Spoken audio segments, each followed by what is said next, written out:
Bonjour à tous et bienvenue sur la chaîne de Papier et de Rêve. Je suis Ursula et aujourd'hui je vais vous faire un deuxième épisode de comment apprendre à aimer une couleur avec l'or de quinacridone. Alors c'est une couleur facile à aimer pour moi puisque c'est un de mes jaunes préférés, si ce n'est mon jaune préféré vraiment entre toutes les couleurs jaunes. C'est pour moi une couleur très facile à utiliser et qui se mélange très facilement avec tout plein d'autres couleurs.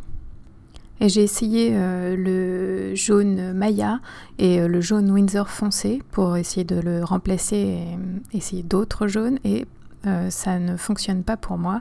Il n'y a vraiment que cet or de quinacridone qui soit pour moi le meilleur jaune en fait.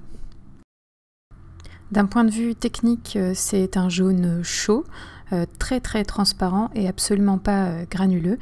Il ne fera aucune texture de lui-même sur le papier. Il est constitué du pigment PO49, mais par contre c'est un ancien tube que j'ai et je sais que ce pigment n'est absolument plus disponible et donc vous avez des équivalents qui sont une combinaison de plusieurs pigments. À voir si cela rend la même couleur ou pas. En tout cas moi cette version de Daniel Smith est vraiment une de mes couleurs préférées. Et chaque marque de peinture aquarelle va faire son propre mélange pour essayer de s'approcher au plus de cette couleur dorée et chaude. Et donc il ne faut pas hésiter à aller voir dans d'autres marques si peut-être une teinte vous irait mieux qu'une autre marque. Mais parlons maintenant un petit peu de ce qui se passe sur mon papier. Pour la première couche, j'ai appliqué de l'or de quinacridone que j'ai fondu avec un peu d'alizarine cramoisi permanent. C'est un ensemble de couleurs que j'aime beaucoup puisque les deux couleurs sont relativement chaudes et créent des rouges orangés très, très sympathiques. Et j'ai aussi ajouté un peu de bleu outre-mer pour avoir ces teintes de vert. Et cette première couche a été faite vraiment sans vouloir illustrer quelque chose. C'était vraiment une première couche juste pour donner un support à ce que j'allais faire ensuite et ce que je suis en train de faire justement en ce moment. Et peut-être que vous reconnaissez un petit peu les mêmes formes que ce que j'ai fait dans mon carnet abstrait. Je vous mettrai le lien dans la barre de description si ça vous intéresse. Je réalise ici une étude sur des plantes carnivores.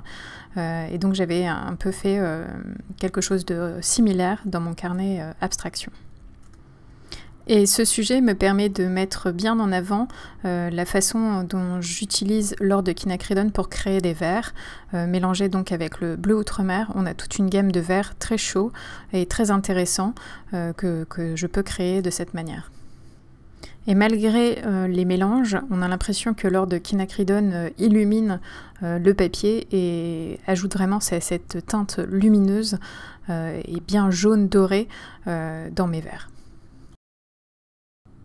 Alors l'or de quinacridone et le bleu outre-mer, ce sont deux couleurs chaudes, mais par contre l'alizarine cramoisi permanent est une couleur qui est plutôt froide, c'est un rouge un peu framboise, mais mélangé avec l'or de quinacridone, on obtient vraiment des teintes briques très intéressantes.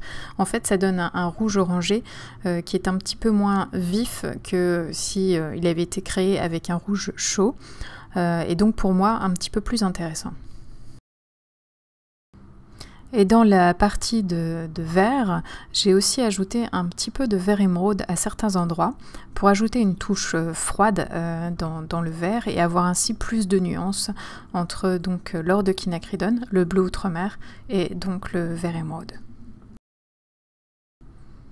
Vous devez vous dire que mon image ressemble vraiment à rien pour le moment et je vous comprends totalement puisque pour l'instant on ne peut pas identifier ce que je suis en train de faire et on ne pourra pas jusqu'au dernier détail je pense et j'ai de toute façon volontairement laissé cette image relativement brouillonne puisque mon sujet principal était de parler de la couleur et non de ce que j'étais en train de faire. Donc j'ai essayé de faire des mélanges de couleurs intéressants et d'avoir une image intéressante au niveau des couleurs et peut-être qu'elle manque un peu de précision dans les formes.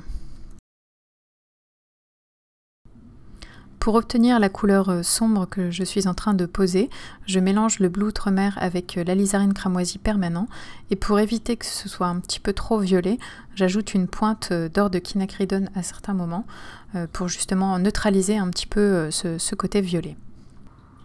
Ici, je ne travaille qu'avec 4 couleurs et pourtant j'arrive à avoir des couleurs très sombres grâce aux couleurs complémentaires en fait, puisque le bleu outremer et l'alizarine cramoisi permanent vont faire un violet un petit peu terne déjà, et il suffit d'ajouter donc une pointe d'or de quinacridone pour obtenir un noir voire gris foncé.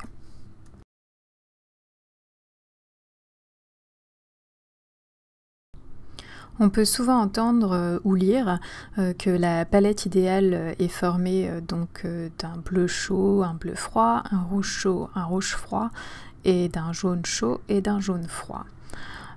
Chez moi, ça ne fonctionne absolument pas. Je ne trouve aucun intérêt au jaune froid. Et quand j'en ai dans ma palette, en fait, j'utilise toujours un jaune chaud.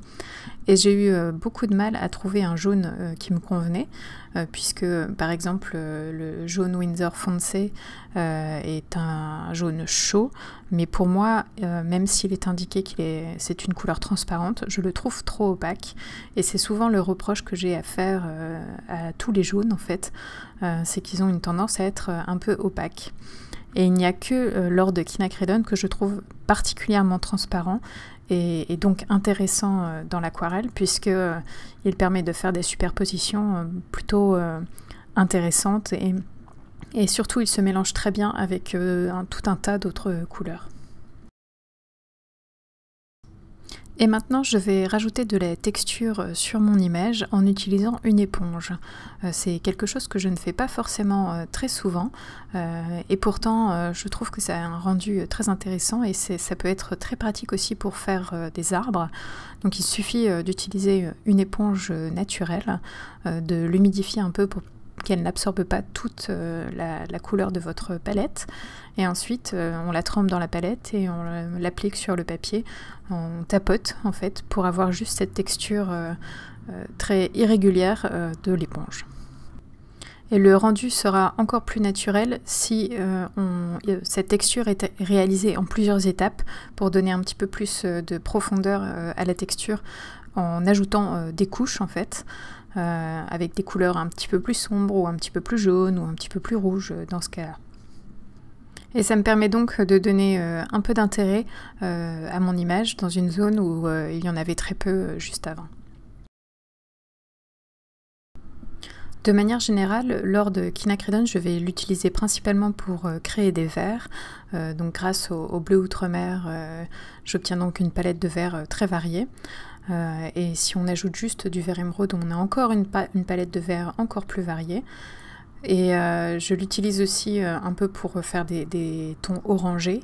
Je peux l'utiliser par exemple pour créer un coucher de soleil, puisqu'il a juste ce doré nécessaire à représenter la lumière du soleil lors du couchant. Et c'est aussi une couleur absolument parfaite pour l'automne, due à cette teinte dorée qu'elle a. C'est aussi la couleur parfaite pour les cœurs de certaines fleurs comme les cosmos ou les marguerites. Elle a vraiment cette couleur jaune doré parfaite pour ce genre de choses. Par contre, elle est à éviter pour les couleurs de peau puisqu'elle est un tout petit peu trop franche pour ce genre de choses. Et parlons maintenant du matériel utilisé. J'ai utilisé un Raphaël Petit Gris 803 numéro 2, accompagné d'un Silver Brush Black Velvet 1/4 de pouce. Pour les couleurs, j'ai utilisé donc du bleu outremer, du vert émeraude, de l'or de quinacridone et de l'alizarine cramoisi permanent. Et j'ai aussi ajouté, vous allez le voir par la suite, de l'encre blanche Winsor & Newton. Et mon papier est du papier Arches en grain torchon. Et maintenant, j'ajoute quelques derniers petits détails sur mon image qui normalement devraient vous faire reconnaître les plantes que j'ai essayé de peindre. Donc j'ajoute des petites dents sur toutes les feuilles de mes plantes avec un mélange d'encre blanche mais légèrement teintée de vert pour que ce soit un tout petit peu plus naturel. Pour conclure cette vidéo, l'or de Quinacridone reste un essentiel dans ma palette. J'ai essayé de passer quelques mois sans cet été et finalement je l'ai rajouté parce que pour moi c'est une couleur qui est la plus facile à travailler pour obtenir des tas de verts différents et elle est donc très utile dans ce que j'aime faire, donc peindre des plantes et des paysages. Alors bien sûr, je n'ai pas essayé tous les jaunes disponibles et il y en a deux qui m'intéressent d'essayer prochainement, qui est donc le aussi Red Gold de Daniel Smith et le jaune Nickel Azo, aussi chez Daniel Smith, qui sont à mon avis des couleurs qui se rapprochent un petit peu de ce principe de l'or de Quinacridone avec énormément de transparence. Et cette vidéo est à présent terminée. Merci de l'avoir regardée jusqu'au bout, j'espère qu'elle vous a plu. N'hésitez pas à aller faire un tour sur le blog pour avoir un petit peu plus d'informations sur cette image. Et dites-moi ce que vous en pensez dans les commentaires. À bientôt.